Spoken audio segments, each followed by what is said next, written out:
Hi everyone. So this is our first video of the 2019-2020 school year, and I'm super excited. So if you were absent the first week of school, or at least just the Friday that we started our packet, you would have hopefully either downloaded and printed the packet off of eClass, or you've picked up an extra copy from me in class, or maybe you're just tuning in from a different teacher, or maybe even a different school or state, and you can just take a look at some things as we go through some basic intro to Unit 1 chemistry sort of thing. So I'm going to put my name on my packet, and you should make sure your packet has your name on it.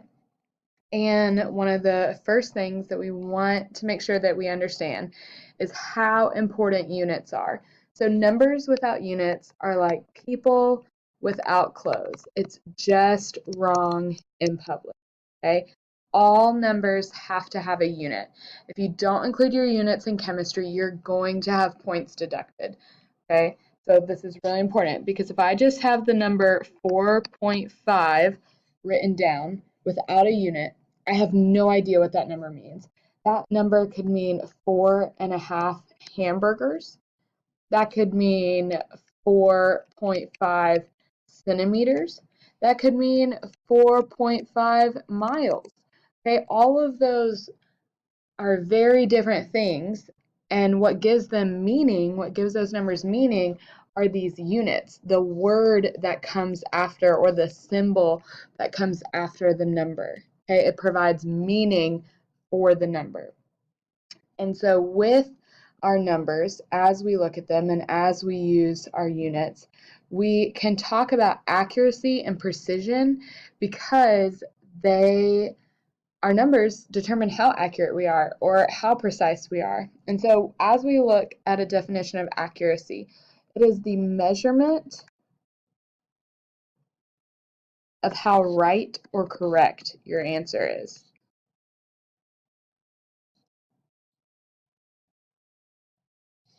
So when we are looking at something, in order to determine if it's accurate, we have to have something to compare it to. So I don't know if my answer is accurate or correct unless I know what it's supposed to be.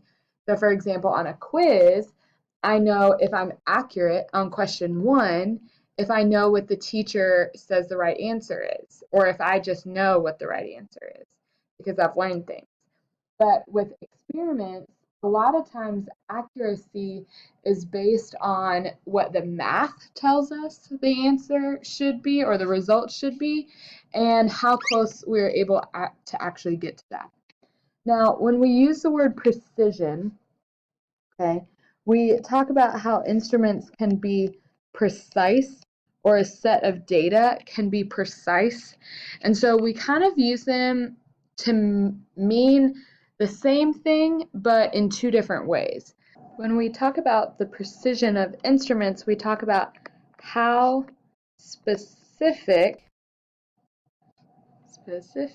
sorry guys, my spelling is not always great, how specific or exact an instrument is.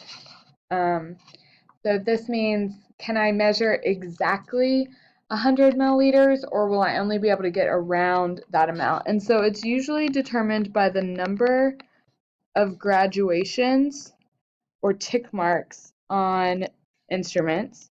So like a beaker or a graduated cylinder, the amount of tick marks it has can be an indicator of the precision. But you could also, when looking at a digital scale, it could be the numbers after your decimal. So if you have a scale that has 3 decimal numbers and one that only has 1 or 0, one that has more decimals would be the more precise instrument. Now, when we talk about a set of data, that is going to look a little different.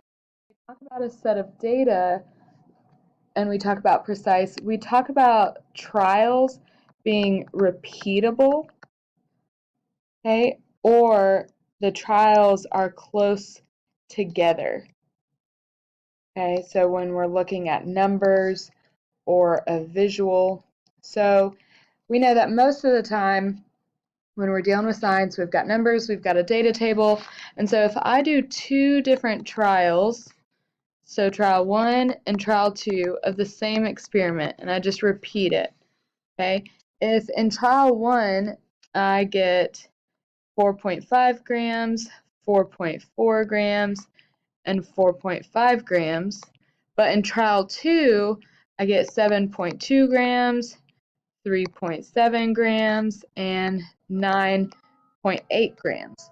We would say that trial 1, because all those numbers are so close together, we would say that trial 1 is more precise than trial 2 because all of these are spread apart. Okay, now these pictures of dartboards, these are to give us just another way of thinking about accuracy and precision. So we know that in a dartboard, the goal is to hit the bullseye in the center. And if you don't hit the bullseye, then you're not accurate. So if we look at someone who plays darts and they throw 3 darts, and the 3 darts land right there. They're all in the bullseye or right on the bullseye, and so we would call this an accurate dart player. We also know that all 3 darts landed in a close grouping, or they're all close to each other. So it's also precise. Okay. Now, in the second dartboard, if I throw something and I hit kind of like this, okay, I'm accurate because I did hit the bullseye, and if you look at the average between the top and the bottom, if you try to meet in the middle, it would be the bullseye. But also, we would say that this is not precise because they're pretty spread out.